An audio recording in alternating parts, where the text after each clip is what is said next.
Sa detalye ng ating mga balita, handa ang gobyernong bigyan ng proteksyon si Senador Ronald Bato de la Rosa tulad ng ibinibigay na proteksyon ng Estado sa lahat ng Pilipino sangayon sa batas. Ito ang sagot ng Malacanang sa apela ng senador na bigyan siya ng proteksyon ng pamahalaan. Samantala tiniyak naman ng Malacanang na hindi manghihimasok si Pangulong Ferdinand R. Marcos Jr. sa impeachment case ni Vice President Sara Duterte.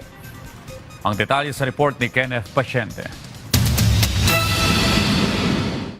Sundin ang batas. Yan ang naging pahayag ni Pangulong Ferdinand R. Marcos Jr. hinggil sa arrest warrant laban kay Senador Ronald Bato de la Rosa matapos ang mga kaganapan sa Senado na humantong pa sa paghabol ng NBI agents kay de la Rosa na sa huli ay nauwi rin sa pagkaunsyami ng pagsisilbi ng arrest warrant. Ipinaliwanag ni Palace Press Officer Undersecretary Claire Castro bilang isang abogado na ipatutupad ang warrant of arrest alinsunod sa umiiral na batas sa bansa.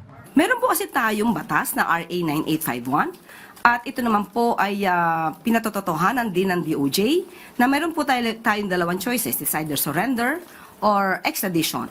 Ang Supreme Court po ay nagpalabas ng Supreme Court circular regarding extradition, but it refers only to a requesting state, and we can say that ICC is not a state.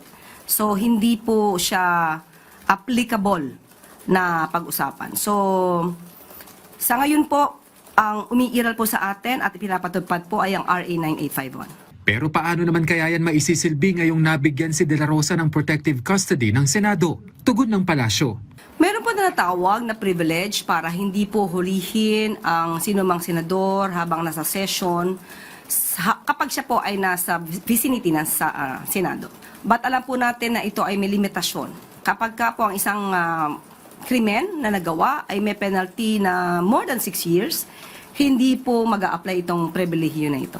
Ayaw natin pangunahan ng mga senador, but dapat alam nila kung ano yung batas kasi mambabatas sila. So alam nila kung ano limitasyon nila, ano lang yung kanilang authority, ano lang yung power nila, but they should not go beyond the law. Kasunod ng hiling na proteksyon ni De La Rosa, sinabi ng Malacanang na handa ang pamahalaan na bigyan siya ng proteksyon. Pero maski naman po yung mga EJK victims ay humihingi rin po ng proteksyon sa gobyerno. So, ang akusadong katulad ni Senator Bato ay humingi ng proteksyon. Lahat naman po ay bibigyan ng proteksyon na naaayon sa batas. Kung naaresto man po siya, kung maaaresto man po siya, lahat ng karapatan bilang isang akusado ay ibibigay po sa kanya. sinalag din ng palasyo ang sinabi ni De La Rosa na dapat mag-isip-isip ang Pangulo dahil maaari rin daw siyang malagay sa kaparehong sitwasyon ng Senador at dating Pangulong Rodrigo Duterte. Kasi kung pag-uusapan natin kung madadala siya sa dahig, that's definitely impossible. Kasi ang Pangulo ay hindi nag-commit ng EJK.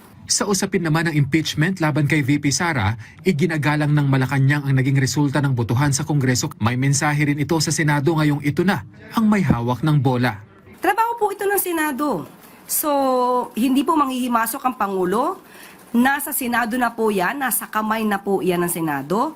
At kung ano man po ang gagawin nila dyan, kung ito po ay papabor para sa taong bayan o papabor lang sa iisang tao, bahala na po ang taong bayan na humusga para sa kanila. Kenneth Pasyente para sa Pambansang TV sa Bagong Pilipinas.